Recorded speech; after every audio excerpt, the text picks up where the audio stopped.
Sebelum pelajaran dimulai, seperti biasa kita berdoa terlebih dahulu. Ayo diucapkan dulu. Oke.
Baik anak-anak, hari ini siapa yang tidak masuk atau sakit?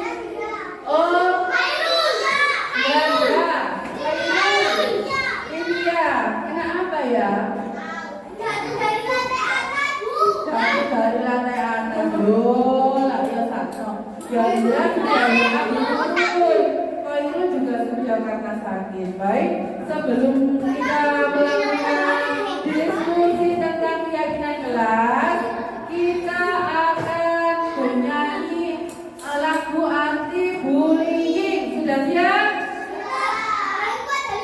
Nanti ya aja malam kok ada 5. Oh ada dulu yang maju malam kok ada 5. Ayo. Ayo jam. Ayo.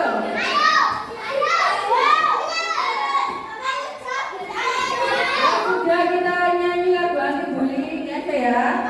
Ya, 1, 2, 3. Sampai tepuk dah Bapak.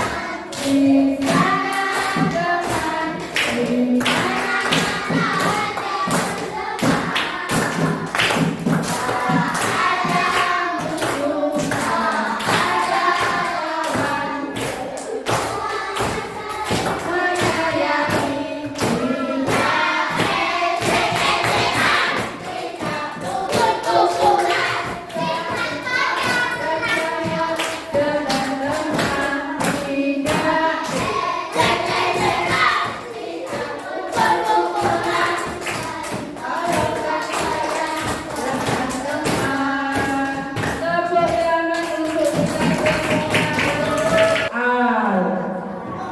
hari ini kita akan diskusi membuat keyakinan kelas ya.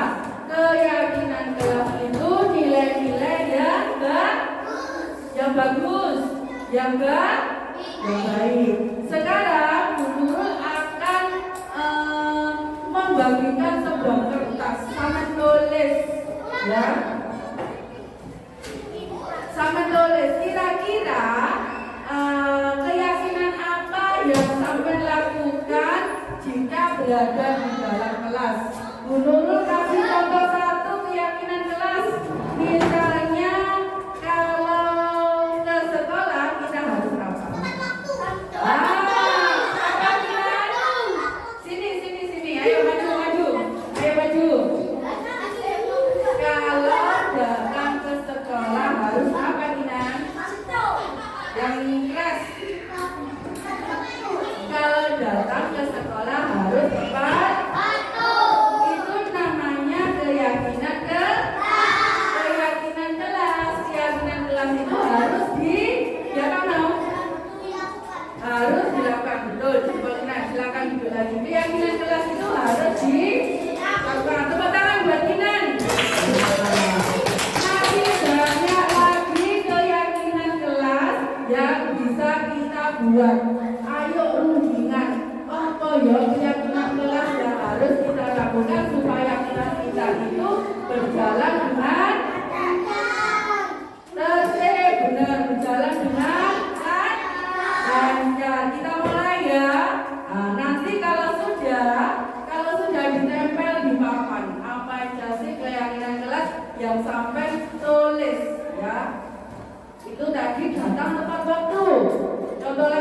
ya yang ada di kelas ini? Oh ya, kita diskusi saja ya.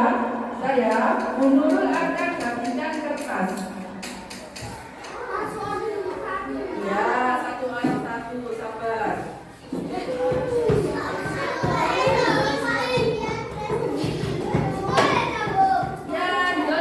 Nanti kertasnya bisa ditempel di papan ya.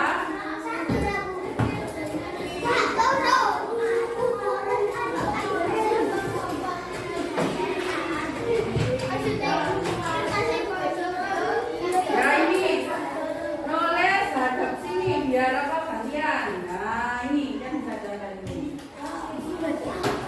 Ini gantian gimana satu jam. Ini ayo nanti ditempel. Ini ayo silakan. Tulis keyakinan kelas ya apa sembarang. Nanti kita diskusi. Kalau sudah yang bisa ya tulisannya ya biar bisa juga. Satu, dua boleh keyakinan kelas. Ayo.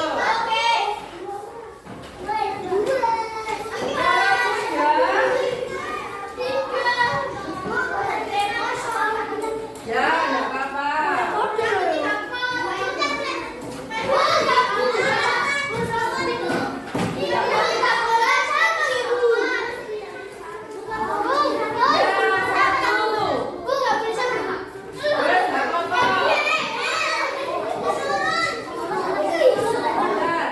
Kinan tadi apa? Kinan jatahnya Kinan tadi apa? Datang tepat. Ditulis di sini. Datang tepat. Datang tepat.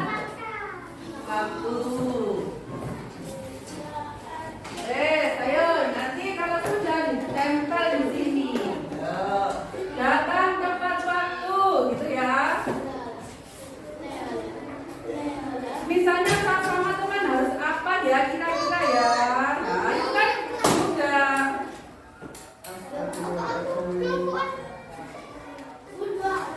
Tidak apa-apa, juga tidak apa-apa.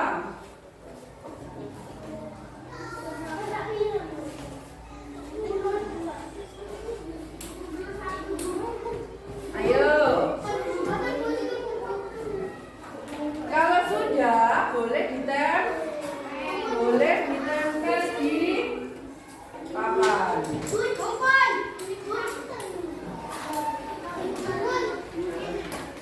Yang besar,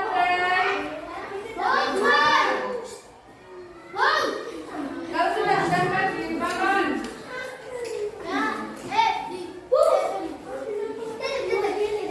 Ya, ditempel di papan. Ya dua diambil.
Boleh langsung ditempel.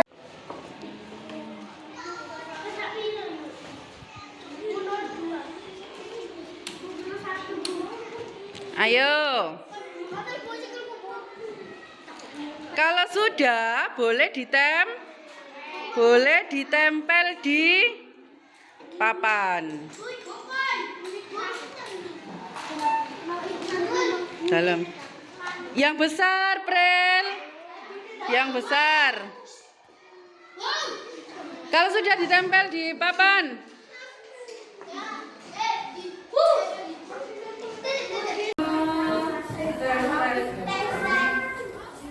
Baik. Baik anak-anak, sebelum kita melakukan diskusi lagi, Bu Nurul akan ngetes konsentrasi. Tepuk satu. Tepuk satu. Oh, macam tepuk satu. Tepuk dua. Tepuk tiga. Kalau kau suka hati pegang telinga. Kalau kau suka hati tertawalah.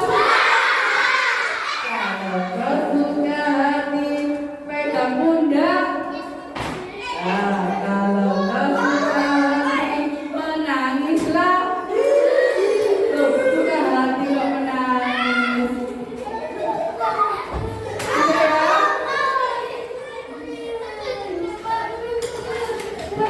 Sudah ya? Nah, sekarang mari kita coba kita baca keyakinan kelas yang sudah kalian tulis ya. Coba Atta maju ke depan. Ya, Atta ya Kak? Keyakinan kelas apa yang sudah sampai tulis Kak? Apa? Hadap ke depan. Lupa dia ternyata. Siapa Kak? Kira-kira ingat enggak? Tadi lah. Ingat. Apa? Menjalankan tugas. Menjalankan tugas. Maksud menjalankan tugas toh dengan apa?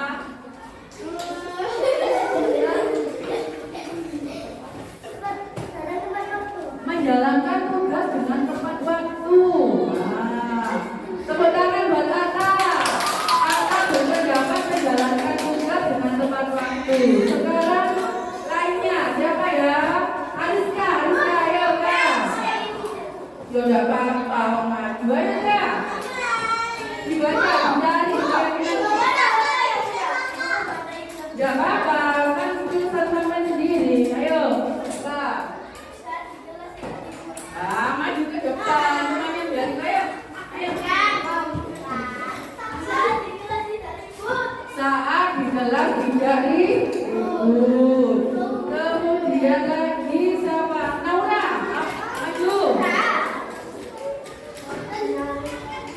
Maju. Dengar, keyakinan kelas apa yang sudah Naura tulis? Datang tepat waktu. Yang lainnya kalau tidak ada. Dinan. Saya Dinan. Coba apa lagi? Betul, tidak apa-apa.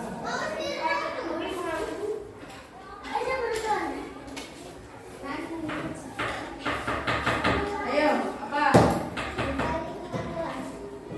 Terus menjaga lingkungan kelas. Ya, dibaca, tidak apa-apa kan? Hadap ke depan, tidak apa-apa.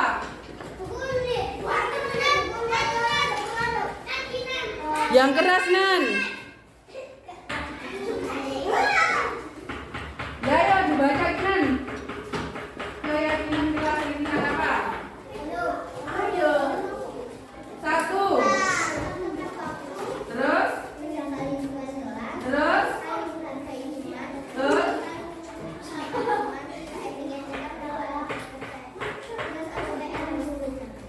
Itu dari keyakinan yang sudah ditulis. Di dalam kelas itu kira-kira boleh nggak ya bermain? Saat pelajaran tidak boleh bermain. Kalau tidak pelajaran nggak apa-apa bermain. Berarti keyakinan kelas apa ya yang harus dilakukan? Tidak boleh bermain di dalam. Tuh, terus apa lagi? Pandu harus tidak apa sih baca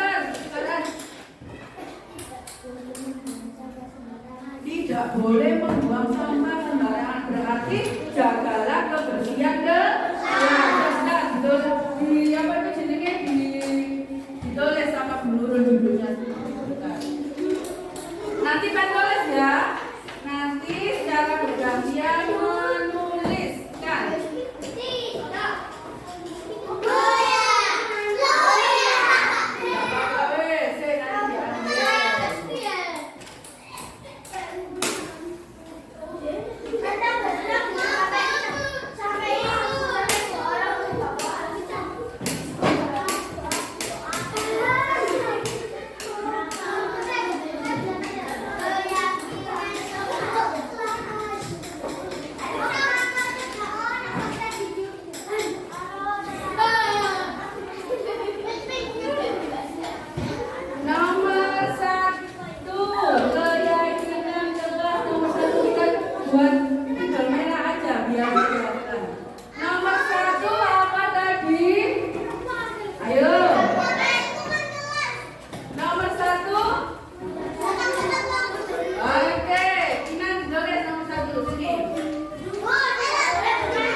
di dalam kelas pada saat pelajaran harus apa ya?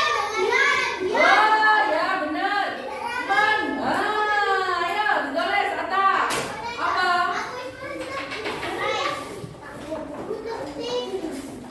Berarti ini anak gunung ngomong harus apa? Menghormati. Boleh. Tidak ini.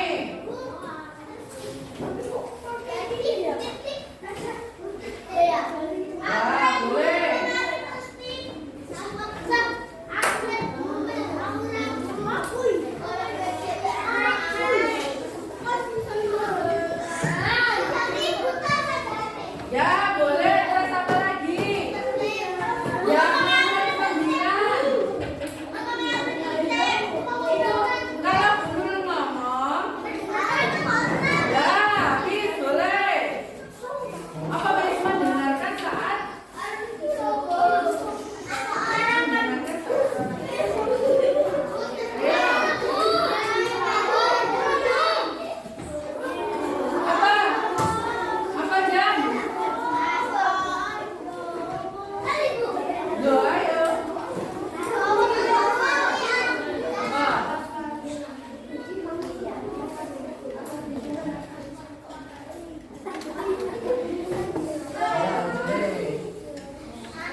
warahmatullahi wabarakatuh.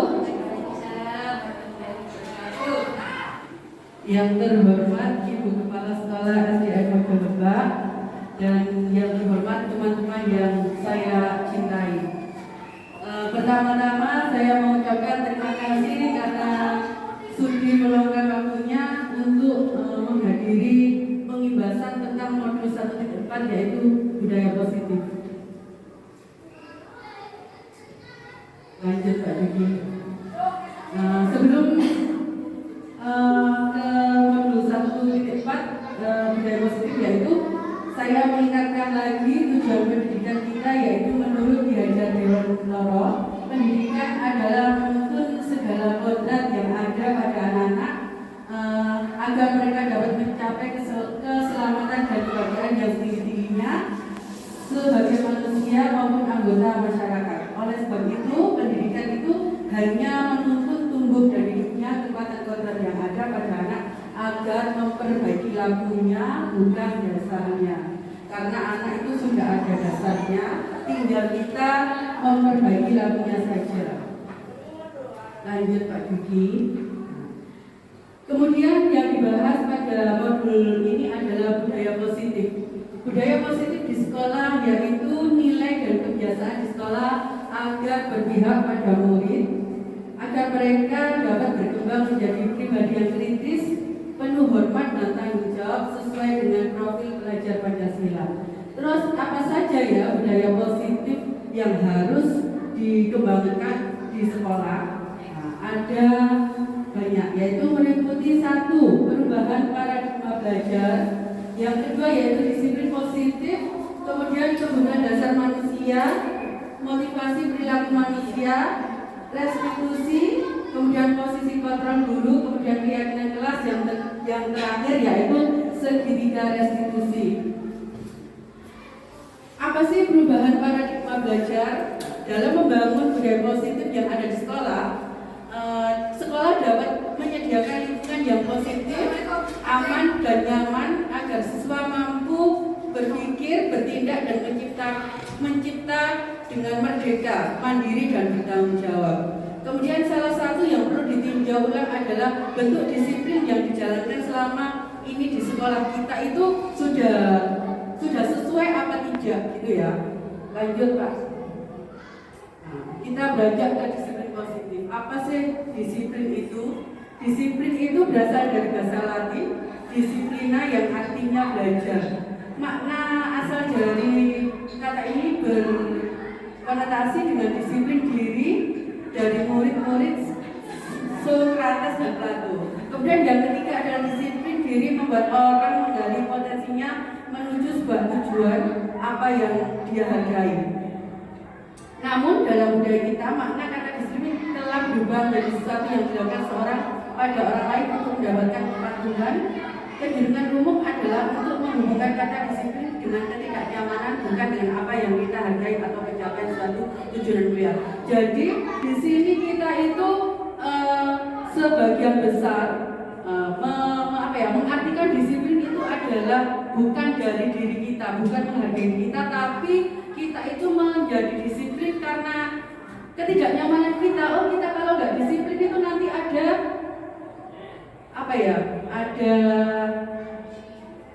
ada konsekuensi, ada hukuman seperti itu. Jadi bukan disiplin karena menghargai diri kita gitu. Kemudian disiplin positif. Disiplin adalah kemampuan memerintah diri sendiri dalam mengontrol dan menguasai diri untuk memilih tindakan yang mengacu pada nilai-nilai yang kita hargai dengan penuh tanggung jawab tanpa terperintah orang lain. Ya ini ya, disiplin positif itu artinya seperti itu. Jadi kita disiplin itu bukan karena ada peraturan, karena ada hal-hal yang mengikat kita, tapi ada bentuk tanggung jawab dari dalam diri karena menghargai diri kita sendiri. Nilai-nilai yang kita hargai adalah nilai kebajikan, sifat positif manusia yang merupakan tujuan mulia yang ingin dicapai setiap individu, yaitu nilai-nilai dalam profil pelajar Pancasila. Tentunya ini terkait dengan hubungan kita sebagai pendidik di sekolah. Kemudian kebutuhan dasar. Sebagai manusia ada beberapa kebutuhan dasar yang kebutuhan setiap orang itu berbeda. Kita harus berusaha memahami pandangan orang lain tentang dunia. Setiap orang memiliki gambaran yang berbeda. Nah, di sini teman-teman ya, karena setiap orang itu memiliki kebutuhan dasar yang berbeda, maka kita harus menghormati pandangan orang tersebut. Apa saja kebutuhan dasar manusia itu? Yang pertama adalah tentu bertahan hidup atau survive, ya, bertahan hidup. Yang kedua adalah kasih sayang. Jelas kebutuhan dasar manusia itu kasih sayang. Kemudian kebebasan, kesenangan dan penguasaan. Kemudian semua perilaku memiliki tujuan. Yang pertama untuk menghindari ketidaknyamanan atau hukuman apa yang akan terjadi apabila saya tidak melakukannya. Ini berhubungan dengan disiplin tadi. Itu adalah motivasi dari eksternal. Kenapa ya saya kalau tidak melakukan ini nanti saya ada hukuman atau ketidaknyamanan, menghindari ketidaknyamanan. Itu adalah termasuk motivasi eksternal. Yang kedua, untuk mendapatkan imbalan dari orang lain atau institusi apa yang akan saya dapatkan apabila saya melakukannya. Ini adalah bentuk misalnya kita terhadap murid kita itu memberikan hadiah. Itu perlu dipikir ulang ya, karena memberikan hadiah itu juga motivasi dari luar ya, atau motivasi eksternal. Yang ketiga adalah motivasi internal. Ini adalah motivasi yang paling tinggi karena dia itu menghargai dirinya sendiri, yaitu untuk menghargai diri sendiri saya akan menjadi orang yang seperti apabila saya melakukannya.